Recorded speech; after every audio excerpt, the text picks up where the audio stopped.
Assalamu alaikum. Welcome back, Shandana. In Pakistan today, we're witnessing a meltdown of the government and the state of Pakistan, and this is not without consequence. We're going to be talking about three broad aspects of this. Firstly, the failure to uphold the constitution, failure to protect human rights of the citizens. We'll be talking about the meltdown of economy, which is resulting in unprecedented inflation, and then we'll be talking about the terrorism charges, the joint statement made by Modi and Biden administration during Modi's visit to the U.S. Welcome, Shandana. So let's Thank talk you. about Thank you, Aman. let's start by talking about the failure of this government to uphold any policy, if they even have a policy. And let's talk about human rights, the failure to uphold the constitution, which is a contract between the state and the people of Pakistan. This contract stands broken today. What do you think about that? Thank you, Saman. Those are some very heavy questions, and they all, as you rightly pointed out, uh, sadly fixate on one issue, which is the complete meltdown, a complete annihilation, a complete violation, a complete abuse of the Constitution of Pakistan itself. There are people in this country who are making it their job to ensure that, in particular, the first chapter of the Pakistani constitution, which deals with fundamental rights of all sorts, the right to life, the right to property, the right to live and breathe, the right to due process of law, the right to vote, the right to own a business, the right to do business, all of these are at this point being heavily compromised. Now, I'll start with human rights situation. Never before in the history of Pakistan have women, children, the differently abled, young men, young women been abused in such large numbers without any legal justification. We've heard about horrific stories coming out from many provinces. We've heard about secret uh, sorts of torture is happening in different by different political parties, by different organizations, by different authorities, but it has never crossed this level. So it's a bit uh, disheartening. I think that's a mild understatement. But at the same time, it is also very alarming for those people who understand what it means, and that is the problem. We are faced with a government that unfortunately can't understand what it's doing. It's lacking in basic education. The government is lacking in basic insight, in basic vision, and because it's hastily cobbled together, how do you say, wannabe Gestapo of 14 different parties who are simply trying to ensure their own survival and their children's survival, not the survival of the party or of its members, but in particular the head of the party like Zardari and his son Bilawal Zardari, Nawaz Sharif's daughter Mariam Nawaz, etc., etc. This is not a bid to save Pakistan. When they removed Imran Khan through the illegal vote of no confidence, when they bought members of parliament, the game was never Pakistan. The focus was never Pakistan. The economy was doing very well. We were going at a 6% growth rate. We had the highest remittances ever in the history of Pakistan, highest ever export earnings in the history of Pakistan. We had full employment in the city of Faisalabad. We had 100%. It's the city which produces the most textile in Pakistan. We had 100% employment rates. We couldn't fulfill orders. And this is all in the midst of COVID, the largest pandemic to hit the world after a century. Today, we have none of that. But that's going to be the second part of this issue. The first and most glaring failure, colossal failure of this government is to ensure human rights. Just yesterday, I saw an article in the Dawn newspaper, a newspaper I usually don't read. The headline was, as usual, deceptive and misleadingly democratic. It said that there's a Human Rights Commission of Pakistan. They have gone and tried to look at the condition of prisoners in prisons, and they have found, in particular, no specific evidence of abuse from female prisoners. Now, this is after the internet is full of videos and pictures of the abuse. Police dragging and beating women and children, and even those people in wheelchairs in the open. If the Punjab police in particular has done that in the open, and Sindh police, why would they not be doing inside the prison? And I know this on first-hand authority, on good authority, there are women right now, cancer survivors who are open prisoners at this point. By open prisoners, I mean people who are not ashamed of admitting that they are being abused. You know, there's huge stigma in Pakistan to women in particular admitting to abuse, and sexual abuse takes it to a whole new level. I know women who have suffered that, who may or may not still be in prison. There are plenty of women currently who have been abused. They have been strip searched in the middle of the night. And so those are things that are simply intolerable in any state, whether modern, democratic, or otherwise. But the state is supposed to guarantee the safety of its citizens. Perhaps the most shameful aspect is those women who dare to call themselves either members of human rights organizations, different non governmental organizations, intergovernmental organizations, and perhaps the most shameful lot who deserve this special wall of shame in the future is the women sitting in the National Assembly of Pakistan and the provincial assemblies of Pakistan and the Senate of Pakistan and the Cabinet of Pakistan.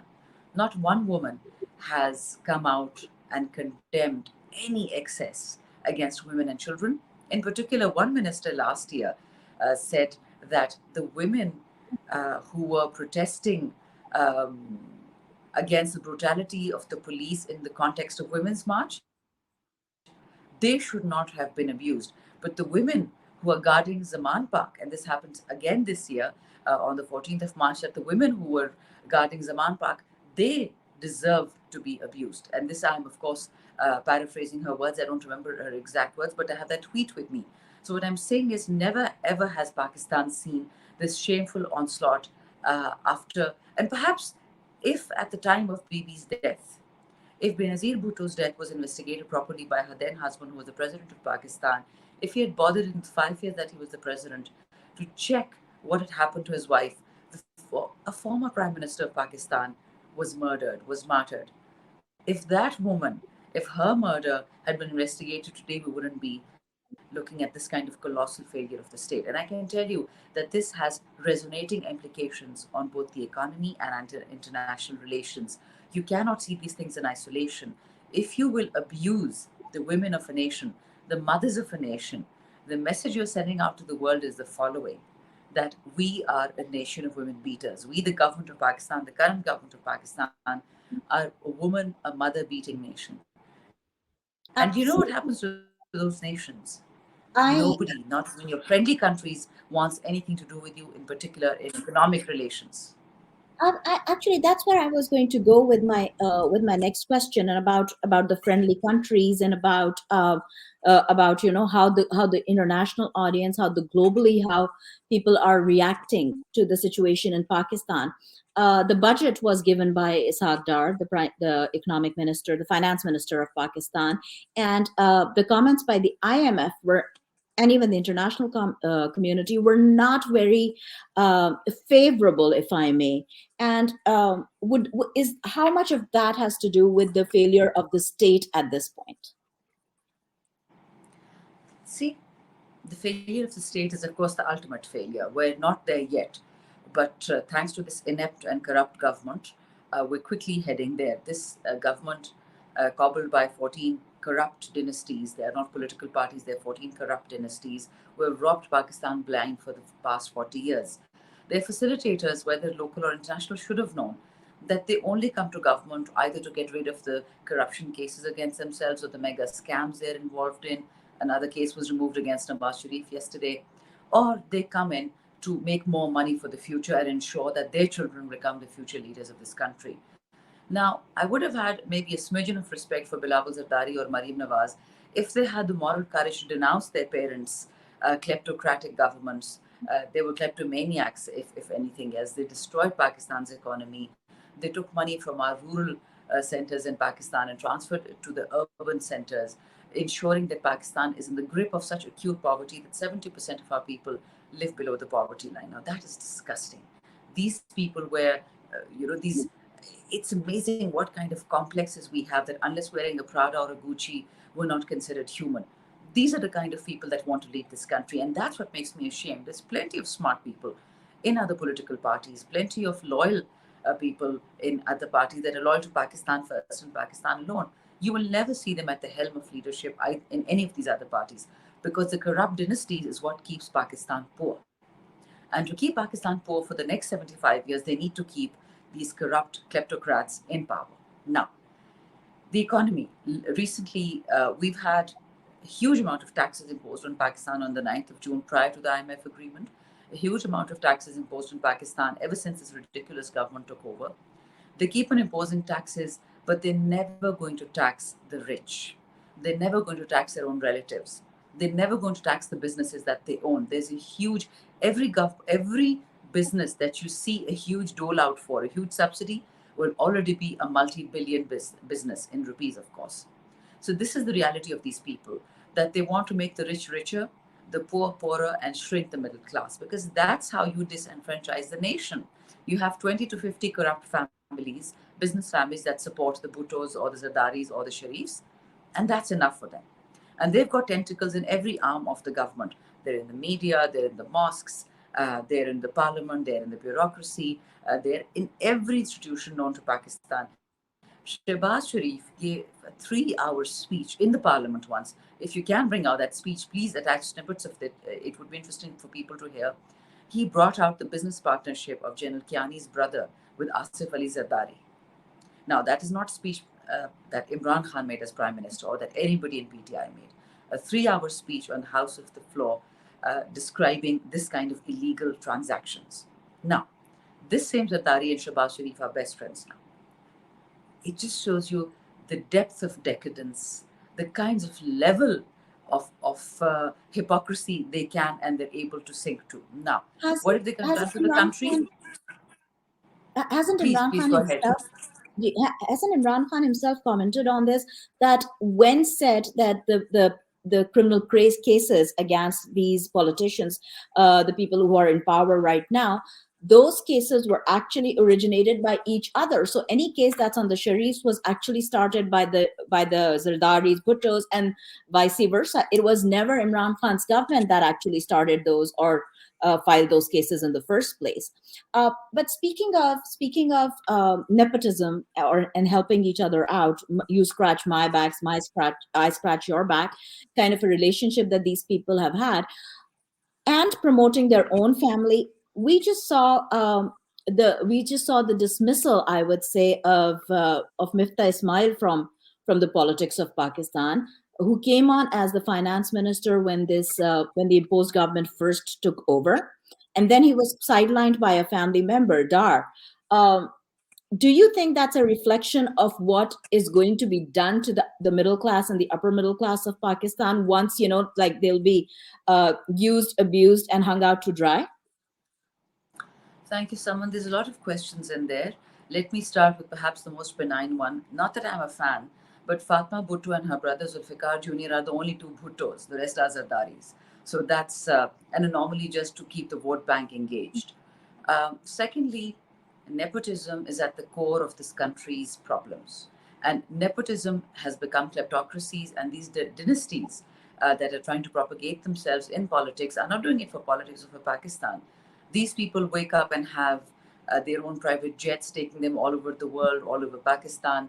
They don't pay a single rupee in taxes. Their friends, their cronies in government, in the private sector, they get the most bailouts each year. They ensure that those and those around them remain rich so they can keep a whole class of Pakistanis, a whole generations of Pakistani poor. Now, to come back to, as you said, this budget and this cronyism, Mifta Ismail should have known better. He's a business person. His businesses minted money during Khan's tenure because Khan made it easy for genuine, hardworking businesses to make money, even if they were from the opposition. That's not something Khan ever did. So he's just getting a taste of his own medicine. When it comes to Dar, his daughter-in-law is Nawaz Sharif's daughter. Same problem we saw in General Bajwa. His father-in-law apparently, this is from comes from Mariam Nawaz's leaks. There are a couple of leaks making the rounds now. She says that she has videos of General Bajwa's father-in-law going and begging her father, according to Mariam Nawaz, to make him the army chief, and they would help us. Now, this is from 2015 and 16. So when you have these kind of things coming out, that a father-in-law can influence the choice of the future most important seat in Pakistan, if a son-in-law or a father-in-law determines who will be the chief minister, then this country is going nowhere.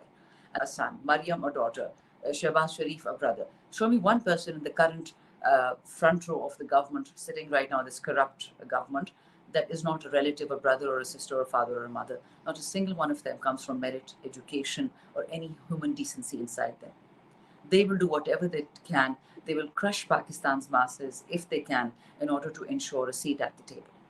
And anybody who supports them, whether in Pakistan or out of Pakistan, is unfortunately complicit with what I call it this wannabe Gestapo. These are neo Nazis of Pakistan. They are destroying the average Pakistani hardworking person simply because they want their children to be rich and important. What they don't realize is that 70% of Pakistan's population is under 70, under the age of 30 right now. They will not stand for any more theft of their hard earned uh, taxpayers' money. They don't have schools to go to. They don't have hospitals to go to. Madam Mariam Nawaz has cancelled the health card, the compulsory universal health care. This is not a free health care. These people are paying in taxes to get health care back. She's destroyed their health care ability and given it to the media, which is not even allowed to show PTI or Imran Khan. So you can see the quid pro quo that's going on there. Absolutely. Finally, And the because IMF is not the enemy. The IMF is not the problem. Sorry, the problem is us. Why should we blame the United States? Why should we blame the UK? Although I will blame them when we come to the last segment on discussion about the butcher of Gujarat actually calling out Pakistan, the courage and the gall of the butcher of Gujarat to talk about Pakistan and terrorism. I mean, it's sheer hypocrisy. But the problem is, we as a nation put our worst face forward, our worst foot forward. That's not going to work any longer. absolutely. And that is actually exactly where I was going to go next for the last segment of our show. I wanted to talk about the failure of the foreign policy under who I would call the intern foreign minister of Pakistan, Mr. Bilawal Bhutto Zardari, because I failed to see what the exact policy was. He's taken several international trips. He says he has commented that he is in the business right now of mending the bridges that were actually formed by Mr. Imran Khan's government, or how he had alienated Pakistan in the international arena. Yet, with this last joint Biden Modi statement, I fail to see what kind of progress he's made. What do you see as the foreign policy of Pakistan, and or under Mr. Zardari, and how he seems to have botched things up further? Thank you, Saman. Look, now when it comes to since we're talking about failures of this government, so we talked about the human rights failure, we're talking about the economic failure, and now we're talking about the ultimate failure. They have embarrassed us in international circles to the extent that the butcher of Gujarat, Narendra Modi, who was banned from entering the United States in the Barack Obama tenure because of the Muslim genocide, the ethnic genocide that he carried out under his watch as Chief Minister of Gujarat, it was a pogrom, and it continues. I mean, it's always been there in Kashmir. It went to Gujarat and it is spread to all of India. Hindustan is India is otherwise known, thanks to Modi, has become Rapistan. Now they don't look at the religion of the woman they rape. And Nirbhaya, the young girl who was raped in the bus in New Delhi many years ago, that was the culmination. Because you can't, as I said this before, if you are going to groom snakes to bite other people's children, eventually they will bite yours. The 75-year policy of India in Kashmir, where they've raped villages upon villages, Konan and Pushpora come up, of Muslim women, ethnic genocide after ethnic genocide, and the world kept quiet. Everybody's recorded it. Genocide alert, Human Rights Watch, Amnesty International, and not a single line of condemnation from European Union, the United States, anyone, simply because of economic interest that they have in India. Not a single word. It has now rebounded on India itself. I can't say there's a good thing as a woman. I don't wish ill on any woman, be it Muslim, Hindu, Christian, Pakistani, Indian, American. That's not how it works. Every woman is a gem, and she needs to be protected the way she wishes to be protected. But if you're going to rape her simply because it happened in the Delhi rape case, she sat on a bus with her colleague after watching a movie and you deem her worthy of rape, it's a similar thing that happened on the streets of Pakistan on the 9th and 10th of May, that they beat the life out of the women who dared to come out in peaceful protests. They were yanked by their hair, they were beaten, they were lathi charged, they were hit with batons, they were hit with steel batons. Khadija Shah in particular, she's an asthma patient. Once they found that out, she was arrested and then put out in a there's a steel bunkers cars that we have when they arrest prisoners or alleged prisoners, and they put her out in the sun to roast for a couple of hours in that heated armored vehicle, so that her asthma would get worse. They've made people collapse that way. You know who did that? When first post 9/11, when the joint forces, the allies of NATO, they started bombing Afghanistan, they picked up scores of innocent Afghans because they had a turban and a beard, and they put them in containers and they asphyxiated them. That's how strong their urge for revenge was. Now, do I want revenge in Pakistan? Of course not. But look at the flip side, because if this ridiculously incompetent and inept government, the butcher of Gujarat and Mr. Biden, with a very convenient memory, never comments on what happens, anything in Kashmir and Palestine. They have issued a joint communique against Pakistan saying that our soil is being used for terrorism as it was during the Mumbai attacks. There's plenty of evidence that has come out from India that the Mumbai attacks were homegrown, they were self engineered for electoral purposes, kind of wag the dog. Similarly, Indian commentators have now also brought out that the 40 young men murdered in Kashmir, the army officers sitting in one large vehicle, was also done by Modi prior to his elections. Pakistan had nothing to do with it. It was a false flag operation. But the gall of this ridiculous man, I don't even call him, Khan had once said this about him, he's a small man in a big office. And I remember it offended many an ambassador in Islamabad. And of course, they went crying to the powers that be, in particular, one man who was, thank God, no longer in Pakistan. And that is what sickles me, that where is the self respect, whether it's Bilawal or Mariam or Shahbaz, where is the response to this joint communique? Are you going to tweet this country into oblivion? Is I that how we respond That to is what such was baseless allegations against Pakistan? it shocked me, the response when Imran Khan Saab tweeted about it. The response from Bilawal Zardari was shocking. It was a quote tweet of Khan Sahab with just a shrug emoji. That, I believe, showed the mental level, the inability of Mr. Zardari to for the job, and he is now aspiring to be the next prime minister of Pakistan. So that is shocking, and it bewilders me how people actually support that.